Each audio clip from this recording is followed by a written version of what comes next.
Controversial reptile YouTubers. You either love them or you hate them. There doesn't seem to be an in-between. It's either this guy's the best and the greatest YouTuber ever, or he's actual dog duty and we need to get him canceled. That's the, those are the two contenders for the most part. Well, today, old Dakota's gonna give his piece on what he thinks about these controversial YouTubers, going on from some of the biggest names out there to maybe some you haven't actually heard of, but some that might need to be judged all the same. So with all that being said, let's sit back, relax, dive into some controversial reptile YouTubers, and just for some old time's sake, go and roll the intro.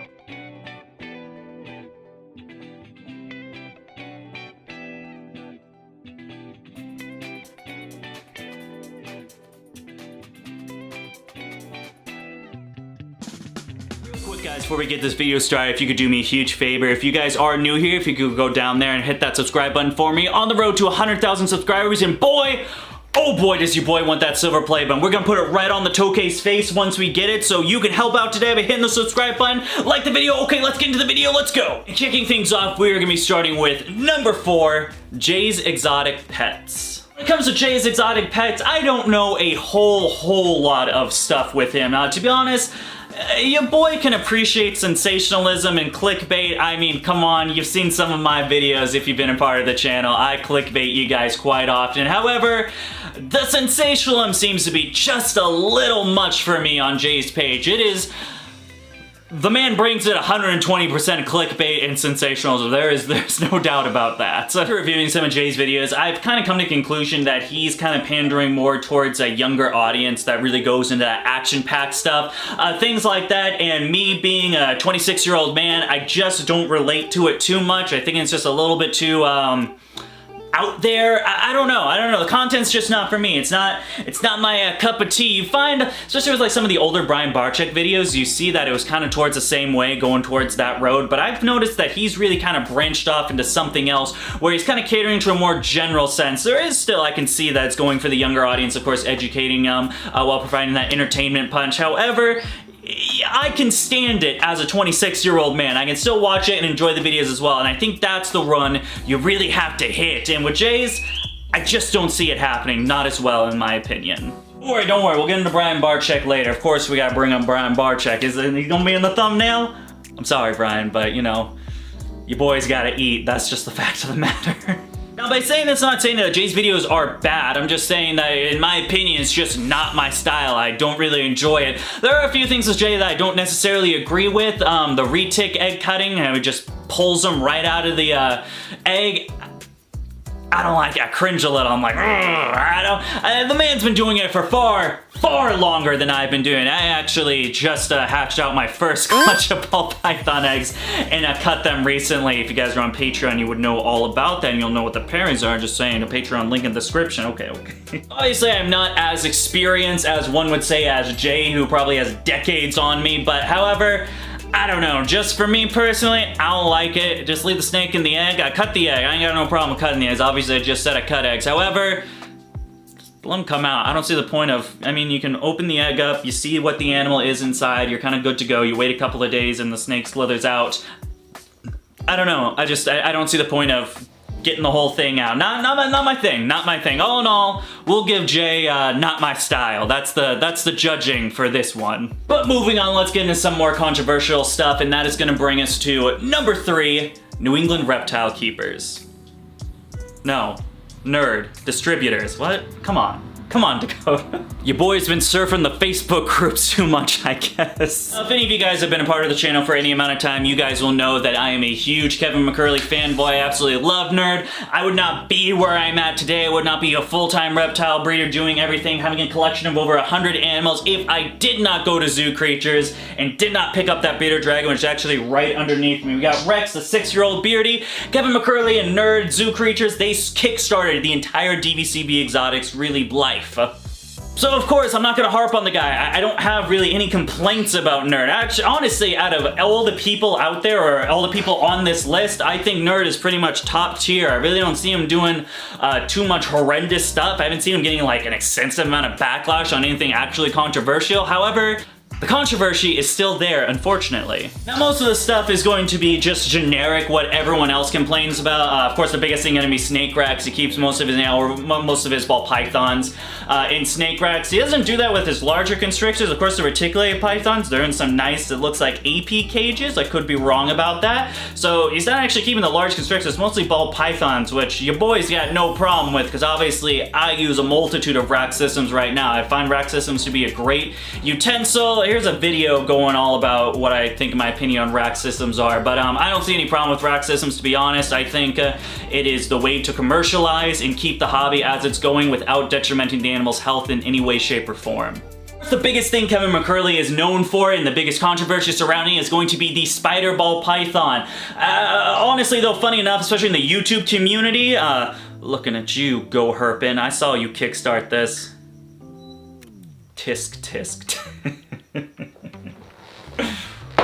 I don't know if you guys heard just that giant pop in my chair, but I'm actually slightly concerned right now. Funny enough, when the whole controversy around the spider ball python came to fruition, where literally everyone and their grandmother was making a video on their take about the spider ball python, some to most of those not even owning one spider ball python, the majority of the rest only owning like one, and then thinks they're okay to make an entire video surrounding the actual stereotype and just generalization of the spider ball python mutation, which I just thought was a little silly. I think you're a little silly for doing that. You take one animal and it's the whole fucking genetic mutation. Okay, guy. Okay. Most, if not all of that hate, actually circled right to Brian Barczyk. I didn't see Nerd getting really anything when Kevin McCurley is the founder and maker, whatever you want to call it, of the spider ball mutation. So, I don't know, man. Brian Barczyk made a video about it and like everyone in their grad was like, attack Brian!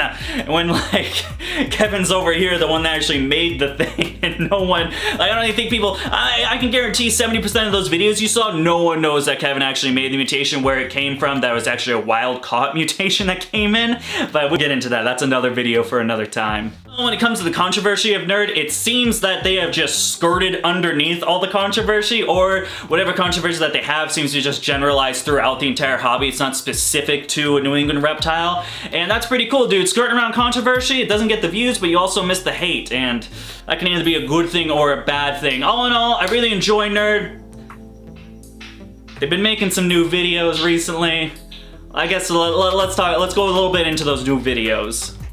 Your boy is not too big of a fan of the new videos. Where this is an opinion piece, I'm gonna state my opinion. I am not digging the new content. I understand what they're doing. They found a niche, they filled that gap. They getting hella views and they making it big, dude. Hey, I get that. I am not knocking that whatsoever, just not my cup of tea. I don't really like the whole, like, every week. You know, I look forward to the New England Reptile videos, or at least I used to, but now every week when it's like, there's a growth inside my ball python, this ball python has a problem, this ball python has a problem, this retic has a problem, I'm like, well, man, show me a week where an animal doesn't have a problem. Come on. Good educational videos in there. Their most recent one going in about the eggs I found really interesting and educational, because I actually had problems with my ball python eggs, and that really helped me set my mind straight what I really needed to do. So all in all, we're gonna give Kevin McCurley 5 stars out of 5 stars and 10 out of 10, because like we said, I am a big Kevin McCurley fanboy. Quick before we get on to the next segment, if you guys are enjoying what's going on with things, I'm thinking about making this into an actual series, going into a lot more stuff. Big YouTubers, pet tubers, wholesome YouTubers, small YouTubers, just really surrounding opinionated piece around the YouTube community itself. Let me know if you guys would like that. Drop a comment down there if you do want me to make it into a series. It'll be like a weekly or bi-weekly thing. Okay, let's get into the next category. But moving on, let's get into one that just deserves every amount of hate you can possibly throw at it. The most despicable channel on YouTube that surrounds itself around reptiles. Just gross, man. This is a channel that is absolutely disgusting. I can't stand it. Let's get into it. It's gonna be number 2, the Reptile channel. All I can say about this channel is avoid it like a plague. Do not give these people any more money or views. Do not help them in the algorithm whatsoever by going on their channel, clicking on it. Don't do it. It's gross. It's just gross content. It's putting animals together, eating them. You're having just cutesy wootsy stuffed little, oh my gosh, look at this puppy dog. Giant anaconda eats it. It's content like that. It's content you don't want to see. It goes a lot into the, what is it, Vogue? I think Vogue's a makeup. Vole? The swallowing fetish. I don't know what it's called. It's gross. It's gross stuff. I don't like it. It's definitely detrimental to the hobby. It's disgusting what they're doing. Don't like it. Bad. 2 thumbs down. 8 thumbs down. Screw them. I don't know. Next one. Alright. And here we go. The one that everyone is very excited for. The one everyone needs to make a hot take at least once a month to keep their channel going. This man's name has saved channels through a plethora, and your boy always gets excited when his name gets brought up, so that means he can make a video about it and rake in some views. That is going to be number 1, Brian Barczyk. Brian Barczyk, man. The myth, the legend. Brian Barczyk has been on YouTube doing reptile content longer than anyone else, I believe. I think he started right when YouTube came to fruition, so like 2006, something like that. What is that, like 15 years on YouTube, and the man is still making content? That in itself is an impressive milestone. I'm on here 2 years, and I think to myself, boy, what do I make a video about this week? I just... He's got imagination, he keeps the content coming, and that in itself is an appreciation. Of course, over the years, Brian Barczyk has surrounded himself with many, many controversial topics going in hand. I mean, 15 years on this, you're gonna have some bad stuff gets knocked up. This includes things like monitors and rack systems, retics and rack systems, the spider ball python fiasco going on, animals in too small cages. There's been a lot of stuff that has either just been debunked or just an opinionated piece where it's kind of like a controversial, you're on one side or the other. There's a lot of bad things and things that are just incorrect or wrong that people perpetuate against Brian Barczyk. I'll probably make a video going in. Well, let's do a Brian Barczyk myths episode. I think that would be good, because most of that stuff I just said about 5 seconds ago actually is just completely wrong or over-sensationalized for people to make content about it that gets views. I'm looking at you, whatever. I was blessed enough to go on Brian Barczyk's podcast, I want to say it was like a month ago, maybe a couple of weeks, a few weeks, I don't really remember too much. I actually flew down to Denver, we hung out at the Reptarium for a bit. I didn't make a video about it. I had too good of a time over there to actually stop and vlog, so that's my bad on that. Maybe it was a bad idea, but I was having too great of a time, man. I got to talk to the Brian Barczyk, and that was just a cool experience all of its own. And what I can tell you about that is the fact that Brian Barczyk, number 1, super laid back, super cool guy. After meeting Brian Barczyk, you can't not like the guy. The guy's just chill, 100% a cool dude in my mind. Like, there's no... I want to see anyone who's a Brian Barczyk hater actually go to the Reptarium and just spend a day with Brian Barczyk and talk to him and still have the same opinion that they had before they walked into a zoo. I think you can do it. I think the guy is just a cool dude. I think he does amazing stuff right now. Of course, the Reptarium's absolutely mind-blowing. You gotta go there to see it, man. The guy does it right. Especially the Reptarium dude, the guy does it right. Massive, spacious enclosures for these giant, amazing animals. I don't know how he does it, how he gets these monitors so tamed. Of course, the water monitor. I don't remember your reptile's name, I'm so sorry, my guy. The water monitor, man, seeing the water monitor feeding, just having little kids feed that monitor and just how well that animal behaves is mind-blowing to me, because I see me working with my Argus monitors, man, and it's 2 different things. It is 2 different things entirely. I believe Brian Barczyk's gotta be one of those people where, again, it is an absolute love him or hate him. I've been on either side of the spectrum with this guy. Of course, when I first got Rex My Bearded Dragon, I looked up reptile content on YouTube. I saw Mr. Barczyk, instantly loved the guy. His content was incredible. Then you get around that 6-month pretentious reptile keeper, you know what I mean? Where you like know 1 or 2 things and you think you know absolutely everything. They're basically like the teenagers of the reptile hobby, is when you've known reptiles and worked with them for about 6 to 8 months. You guys get a huge ego. We've all done it. I've done it personally. I was that guy. I was the guy that was like, Brian Barczyk keeps snakes in rack systems? What a horrible guy. No, ban Brian. Cancel. Cancel. Yeah, then you grow out of that and you realize, like, just what a goofball you were. I mean, Jesus Christ, man. All in all, as I've grown my reptile breeding business and, of course, been a fellow YouTube creator, granted a very small scale comparatively speaking to what he's doing, I've grown a huge just admiration for the guy and really understanding, you know, what it takes to be doing all this. It's really easy looking on the outside and in judging for everything he's done, but after you actually do the things he's done, I get it a lot more. I got a huge respect for the guy after that. Again, Brian Barczyk, cool guy. I think most of the controversies surrounding Brian Barczyk are either false or if they've just been improved after all. Again, you can't take things that the man's done 7 years ago and ridicule him what he's doing today.